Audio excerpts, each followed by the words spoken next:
Welcome to New Rose Glow. I'm doing Anna Bey's 7-step formula to success in her School of Affluence, and today is day 30. I have finally finished all of the videos, which is fantastic, but I still have the workbooks to do, so I need to go back and start doing more reflection and start customizing the videos to my life so that I can figure out what's going to work best for me.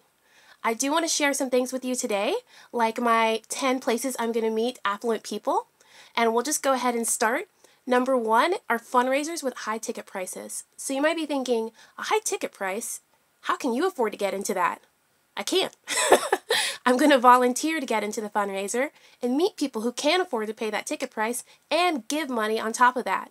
The only downside is if I have to wear a uniform. So hopefully I don't have to, because honestly, people don't often mingle with people who are wearing uniforms unless they're by themselves or they're really bored. So I want to be able to blend in. So I'm hoping that I'll identify fundraisers that have you wear all black, because then I can at least wear some normal clothes that look nice and that are all black, and I can do my volunteer work and still mingle. Number 2 are high-end grocery stores. So I have a lot of these in my area. I just don't go to them because I think it's a little bit further, and with the distance that I'm paying to go a little bit further, I could get more groceries. But my new thinking is going to be just going a little bit further is worth, not getting an extra bag of grapes if you're going to meet people that are really strong contacts.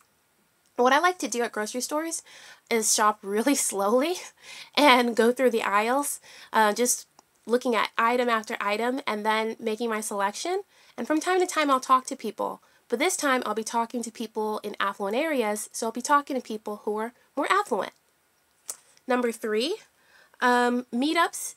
So there are meetup groups that you can go to. I'll be going to ones for languages. A lot of affluent people are learning multiple languages, and it's a good idea for me to hang out with them when they're in a more relaxed setting, like a meetup group. Number 4, church Bible study. So I've already mentioned that I can go to an affluent church in my area in previous videos, but this time I'm going to go to Bible study at an affluent church, because Bible study tends to be a small break-off of the bigger church, and it allows you to have more intimate setting and to have deeper conversations with people, whereas in a church service, there's not really a lot of conversation going on unless it's before the service or after. This time I'll have an hour or two to actually have a deep conversation with someone. The 5th one is hotel lobbies. So I usually work, if I'm working outside of the home, in a coffee shop or sometimes at my friend's house, just a different environment. But if I work in a hotel lobby in an affluent area or in an affluent kind of hotel, like we have a lot of upscale hotels where I live in Atlanta, if I work there, then I'll be more likely to bump into affluent people. And I won't seem like I'm super desperate because I'll actually be doing something. There'll be a reason why I'm there. Number 6 is an activity like golf. So I've actually never played golf before, or mini golf, or any version of golf. But there are a lot of golf places where I live, just like these they're inner city golf places, and they're not huge, but they are popular. And I think that if I start picking up a new activity like that, then I'll meet more affluent people. I did some digging online, and there's this place called Topgolf, and it allows you on certain nights of the week to share golf sections with people. So you go there, and it's very social. You meet new people, and I think that's when I'll most likely be going. 7, a gala, especially ones for art. So I am an artist and I love art, and I can talk about art all day, and knowing a bit about art history and how to critique art, I think puts me at an advantage in a gala setting. So getting dressed up and then meeting people there is going to put me right in my element. So I probably should put a big star by that one because I'm definitely going to be doing art galas. Number 8, teaching in a high-end school. So this one seems a little strange, but I've done it before where I've hosted art workshops at, middle schools or at high schools, and their parents, they're single parents, They come and they're really excited about what their child is learning, and sometimes they strike up a conversation with me, and it's easy to make friends that way because they are excited about the fact that you're really helping their child out. So doing more workshops in schools and in business areas, I think is a good idea. Number 9, conventions.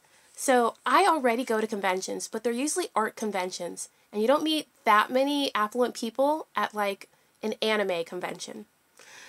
So what I plan on is going to ones that I think are, they may be less exciting, but they're going to be more worth it, like a dentist convention, an investors convention, even one for entrepreneurs and CEOs. So I'm more excited about the entrepreneurial one, but I have been to conventions for, the medical field. Like I went to an eye convention once and learned a lot about eyes, and I was surrounded by a lot of people in the optical profession who were a lot more affluent than I was. So I think it's just figuring out what in these fields, like what in dentistry, what in investing really speaks to me, and then to go to conferences like that. And number 10, apartments and condos. If you've ever been apartment crashing, it's great. What you do is find an event that's happening at an affluent condo or apartment and then go to it.